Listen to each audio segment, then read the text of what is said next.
Halo internet, kemarin gue main Age of Empire 4. Game sepi yang buat matchmaking aja lama banget. Padahal udah pakai server global loh. Kenapa anjir? Gue main game ini sebenarnya nggak jago-jago banget ya. Rank tertinggi gue aja cuma gold 2. Tapi ngeliat musuh gue.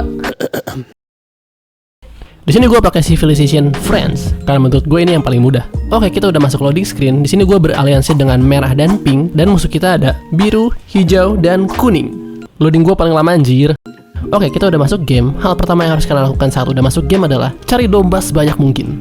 Dan jangan lupa bikin ekonomi building, mining gold untuk emas, wire mill untuk food, dan lumberjack untuk kayu.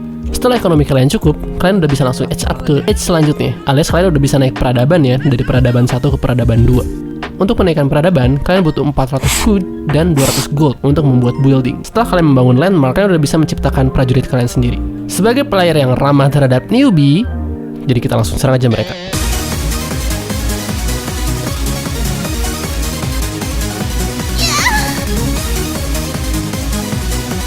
Di sini kita berhasil mendinai atau mengganggu ekonomi mereka ya. Sementara ekonomi kita berjalan dengan lancar dan kita bisa membangun apapun tanpa gangguan.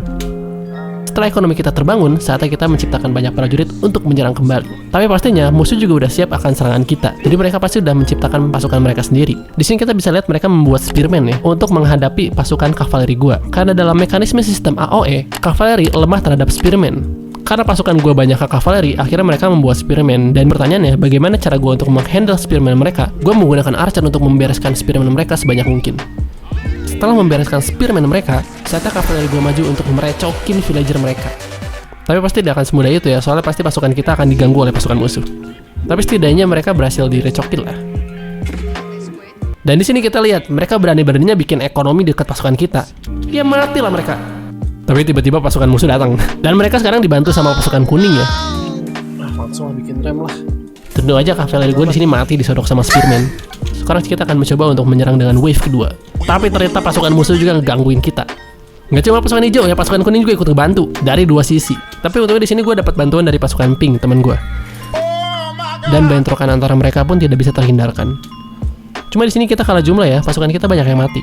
Jadi sini gue memutuskan untuk mundur sejenak sambil membangun perekonomian gue. Dan sialan ya, tanpa gue sadar, pasukan musuh itu nyerang gue dari belakang diam-diam. Mereka udah bikin rem di situ. Akhirnya gue mengerahkan pasukan pertahanan gue untuk menghadapi mereka.